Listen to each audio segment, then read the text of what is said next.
Bom, nessa segunda parte de fundamentos de TCP/IP, eu vou falar um pouquinho sobre endereçamento IP. A gente tem que saber algumas coisas bem básicas sobre o que é o endereço IP, como é que ele é formado.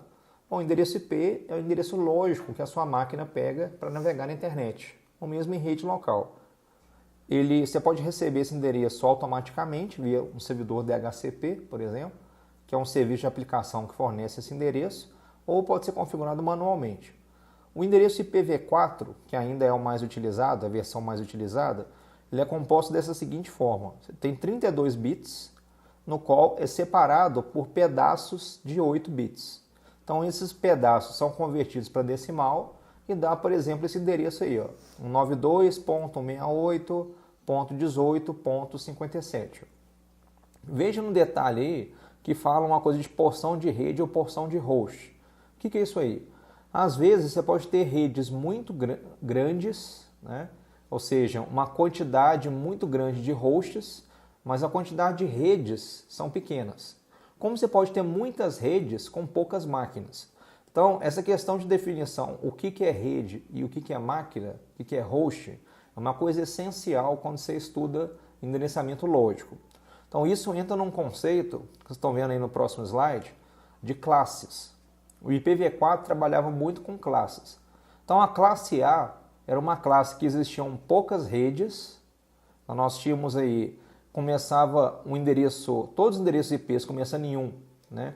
E indo aí até no 126, na realidade tem até 127, mas é uma classe especial, ele tinha milhões de endereços por rede. Então eram 126 redes só, mas com milhões de endereços. A representação da máscara era a seguinte, 255.0.0.0 ou /8. Máscara, no caso, é uma forma de você informar a configuração do seu computador ou roteador, enfim, onde você está configurando a rede, para falar o tamanho dessa rede, para ele saber quantos hosts, né, quantos dispositivos podem ter nessa rede. A classe B, ela já é meio a meio, tem uma quantidade maior de redes e uma quantidade menor de máquinas, mas tem muitas máquinas. Então você tem aí, vamos supor, 60 e tantas mil máquinas, não é 2 milhões mais, mas você tem uma quantidade muito grande. Então ele vai da faixa de 128 a 191 e é representado pela máscara 255.255.0.0 ou /16. Sempre esse /8, /16, /24 é uma notação chamada CIDR. É uma outra forma de representar a máscara de subrede. E na classe C, que é a que a gente usa aqui no curso como exemplo, né, que é uma das classes mais comuns aí, a gente tem, né, 192 até 223, no caso.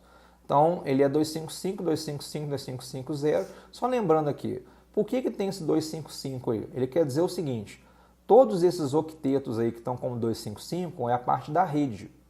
O que está 0 é a parte das máquinas. Ou seja, na classe C, somente o último pedaço que representa as máquinas. O resto é fixo, ou seja, é só a rede.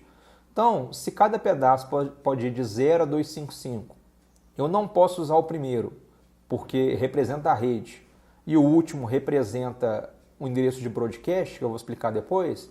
Então, numa rede classe C, eu posso ter 254 hosts, ou 254 máquinas, né, ou dispositivos de rede. E também a gente pode colocar como /24. Tá? Tem a classe D e E, mas não vem ao caso aqui, que a gente não vai trabalhar com elas. Né? A D é multicast, o E é reservado para uso futuro. Falando um pouquinho dos tipos de endereço que a gente tem em IPv4, nós temos 3 tipos básicos: unicast, multicast e broadcast. Unicast é quando você quer colocar um endereço lógico em uma máquina. Então, o meu computador pegou um endereço lógico. Né? Ele pegou um endereço lógico lá, 192.168.0.5.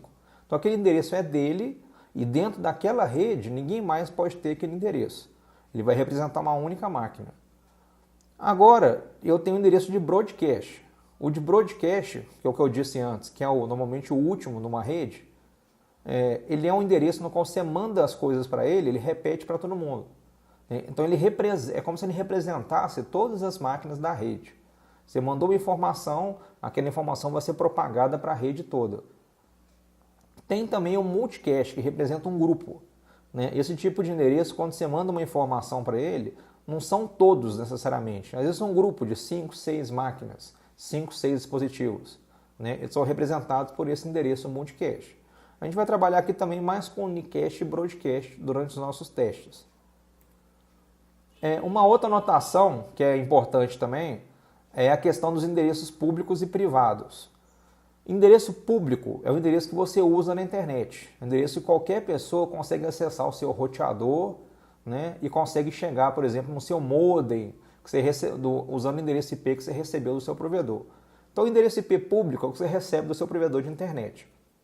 Agora, existem faixas privadas que você pode usar em qualquer rede e que elas não são roteadas, ou seja, elas não são propagadas para a internet. São as faixas, por exemplo, 192.168, 172.16, 10. Então, essas aí são próprios para usar em rede interna. Você não consegue acessar a máquina de alguém que esteja usando esse tipo de endereço. A menos que, claro, haja um negócio que a gente chama de redirecionamento de portas. Mais para frente no curso a gente vai falar um pouquinho disso. Só de curiosidade, a gente falou muito do IPv4, mas hoje também é usado o IPv6. Né? É bem famoso hoje o uso do IPv6, que ele é bem maior que o IPv4, em vez de 32 bits, ele tem 128 bits, e a anotação ela é hexadecimal, ou seja, não é mais só número, né? Tem letras aí e usa totalmente essa anotação hexadecimal. Nós não vamos trabalhar com IPv6 aqui, então é só mais como uma referência mesmo para saber que existe aí, para quem não conhece, a anotação de IPv6. Bom, saindo um pouco do endereço lógico, a gente tem que falar um pouquinho também do endereço físico. Tá? Durante vários momentos no curso, a gente vai falar de endereço MAC. O que seria o endereço MAC? O endereço lógico ele é configurado. Né? Você pega esse endereço, como eu disse, de algum serviço, alguma coisa, mas o endereço físico ele é fixo da placa de rede. Então, toda placa de rede que você tem, vamos supor que seu computador, lá, seu notebook, vem com uma interface de rede. Ele tem um endereço físico MAC. Assim como o IPv6, né, esse endereço ele é hexadecimal. Ele usa a notação de 0 a 9, só que não termina em 9, depois vai de A a F.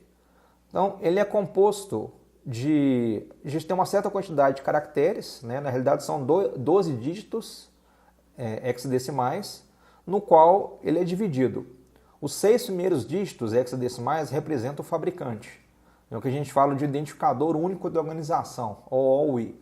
Já os últimos 6 dígitos representam o dispositivo em particular. Então, no exemplo aí do slide, né, a gente tem o 0062F, é a parte que representa Cisco, e 3A07BC é a parte que representa aquele dispositivo, aquela placa de rede. E também tem várias formas de representar o MAC, né, separado por tracinhos, separado por 2 pontos. Agora, a gente falou sobre endereço IP e falou sobre MAC, sobre endereço físico. Quando eu tenho o endereço IP de uma máquina, automaticamente eu já tenho MAC, já tenho físico. Porque dentro de uma rede interna, um equipamento como um switch, nesses switches comuns, eles não entendem endereço IP, eles só conhecem o endereço físico. Então, para a gente descobrir esse endereço físico, existe um protocolo chamado de ARP. Nós vamos falar muito dele aqui no curso, na parte de redirecionamento de tráfego, no qual ele permite que você, quando você quer comunicar com IP, eu quero comunicar com IP 10.10.03, qual que é o MAC dele? Ele manda essa informação para broadcast, essa informação é repetida para todo mundo, e aquela máquina fala, opa, eu que sou o 10.10.03. Ela responde para a máquina que fez o pedido, falando, olha, você quer conversar comigo? Esse aqui é meu endereço físico.